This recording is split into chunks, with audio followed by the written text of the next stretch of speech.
que ton partenaire sort avec plus de 10 filles. Donc, tu as vu les conversations, qu'il a avec ces filles-là, et il y a des conversations qu'il a vues, tu as vu avec des filles où ces filles-là aussi se plaignaient d'infection. Elle lui disait qu'elles étaient infectées. Et il y en a qui lui disaient qu'elles avaient oublié de prendre leur pilule de lendemain. Oui. Ouais. Et maintenant, après, tu vois le message d'un garçon, un homme qui lui envoie un message pour dire, vieux père, aujourd'hui, je t'envoie une fille ou pas?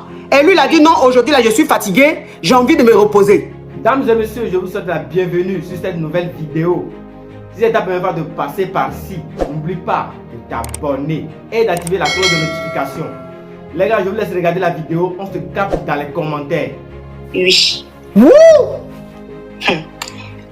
Mais cette histoire est rocambolesque, digne d'un film, un film à la chose, hein? Oui. Je sors du WhatsApp et je suis tellement déçue. Je vais dans les photos. Je tombe sur plein de filles où le monsieur est dans la jacuzzi, en train de vivre sa vie avec toutes ces... Et ma coach, le comble, c'est que je tombe sur des photos de moi dans son téléphone. Et il a un groupe d'amis. Apparemment, les gars se partagent des photos là-bas. Eux, ils sont mariés, ils n'envoient pas les photos de leurs femmes. Ils envoient certainement les photos des petites avec lesquelles ils sortent. Et j'ai pas eu le temps de vérifier s'il avait envoyé l'une de mes photos là-bas. Et puis, je l'ai vu venir à cause il a passé des caméras dans la maison. Donc, je l'ai vu venir. Et automatiquement, j'ai déposé son téléphone. Et puis, voilà, je suis restée calme. Mais quand je me suis sentie sale. Je me suis sentie, je sais pas, mais le sentiment, il m'a dégoûtée à l'extrême. Je ne sais pas quoi faire. Je suis perdue.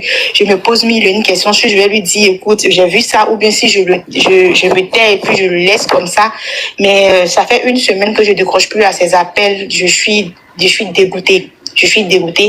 Et il y a des gens qui me disent, non, il a acheté une voiture pour toi, tous les hommes trompent, c'est quoi le problème? Faut accepter, mais ma coach, je me sens sale. Quand je le vois, il me dégoûte, je veux même pas qu'il me touche, je me sens sale. Ça fait 4 ans que nous sommes ensemble, ça fait 4 ans que je suis fidèle à ce monsieur. Certes, il m'a trouvé du travail, il a acheté une voiture pour moi, mais ma coach m'a santé. Qu'est-ce que je fais?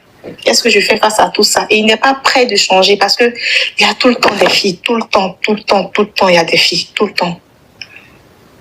Et la dernière fois, quand j'ai soupçonné que je lui en ai parlé, il m'a fait comprendre, écoute, il n'y a pas d'homme fidèle. Si tu veux être un homme fidèle, tu vas rester vieille fille. Il me dit ça très souvent. Tu vas rester vieille fille, mais quand je suis tombée sur ça, quand j'ai vu tout ce que j'ai vu là, ça m'a saoulée. Je ne lui ai rien dit, mais là, présentement, je sais pas quoi faire.